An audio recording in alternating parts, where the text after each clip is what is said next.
एक चोर बिल्डिंग से नीचे लटकते हुए एक लड़की को किस करता है और उसका पर्स छीन लेता है। लड़की मास्क निकालकर चोर की शक्ल तो देख लेती है, पर चोर ऊपर चला जाता है। तभी पीछे से लड़की का बॉयफ्रेंड आता है। वो लड़की की लिपस्टिक देखकर गलत समझ जाता है और गुस्से में बिना उसकी बात सुने चला जाता है। लड़की बिल्डिंग पर उस चोर के पास जाती है और उसे पुलिस बुलाने की धमकी देती है, पर चोर उस लड़की का फोन पकड़कर नीचे फेंक देता है तो लड़की और भड़क जाती है और छत को लॉक करके चाबी फेंक देती है। पर अब वो खुद उस चोर के साथ छत पर फंस जाती है। लड़की उस चोर को बताती है कि उसकी वजह से आज उसकी रिलेशनशिप टूट गई है। उसका बॉयफ्रेंड 7वें अपार्टमेंट में रहने वाला एक अमीर लड़का था। तो चोर उस लड़की को बताता है कि वो उसके बॉयफ्रेंड को अच्छी तरह से जानता है। वो लड़की को अपने साथ उसके बॉयफ्रेंड के अपार्टमेंट पर ले आता है। लड़की वहां बॉयफ्रेंड को किसी और औरत के साथ देखकर टूट जाती है। बॉयफ्रेंड के वहां से जाते ही चोर दरवाजा खोलकर अंदर चला जाता है। लड़की भी उसके पीछे जाती है तो चोर उसे बताता है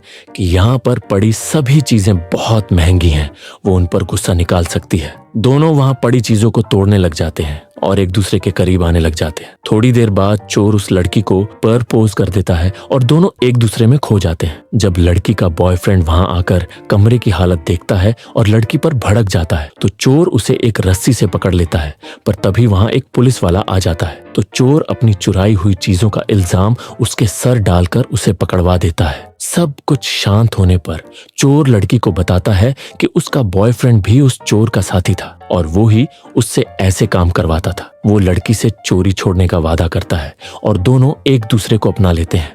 एक लड़का मॉल में अकेला बैठा होता है तो एक लड़की आकर उसे किस करती है और उसके मुंह से आधी चिंगम निकालकर सोफे के नीचे अपना फोन चिपका देती है। तभी वहां लड़की का बाप आ जाता है और लड़की को वहां से ले जाने लगता है। लड़की तरसी नजरों से लड़के को देखती रहती है। जब लड़का उसका फोन चेक करता है तो उसे हेल्प का मैसेज मिलता है। लड़का उनके पीछे जाता है तो बाप उस लड़के पर हमला कर देता है और लड़की को उसकी पॉकेट्स चेक करने को कहता है। लड़की न चाहते हुए भी ऐसा करती है तो लड़का उसे बताता है कि उसकी जेब में एक बंदूक है। उस नकली बंदूक के जरिए वो दोनों वहां से भाग जाते हैं। लड़का लड़की को अपनी खिलौनों की दुकान पर ले आता है और उसे एक बच्चों के घर में छिपा देता है। थोड़ी देर बाद वहां लड़की का बाप आ जाता है और लड़के पर भड़क जाता है, पर वहां पर सिक्योरिटी होने की वजह से लड़का उसे दुकान से बाहर निकाल देता है। फिर वो लड़की के पास आता है और पूछता है कि आखिर वो अपने ही बाप से क्यों भाग रही है। तो वो बताती है कि उसका बाप एक चोर है जिसने अपनी बेटी को भी इस काम में लगा रखा है। ऐसा बाप होने के कारण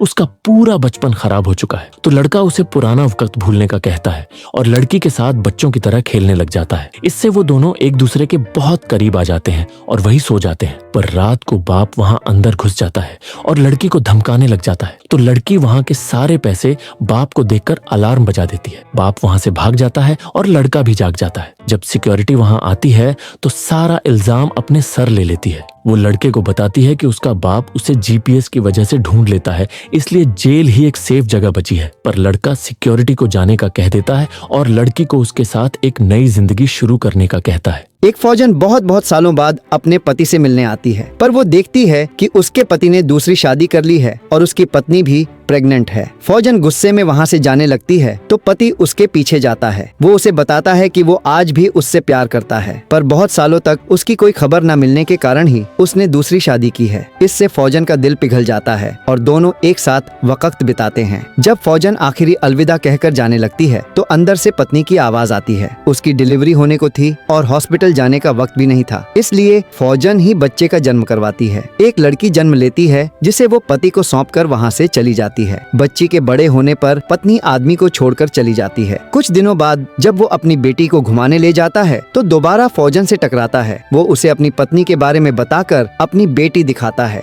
तो फौजन भी उसे उसकी दूसरी बेटी से मिलवाती है और दोनों दोबारा साथ हो जाते हैं। तो ऐसे ही मेरा साथ पाने के लिए एक सब्सक्राइब कर दीजिए।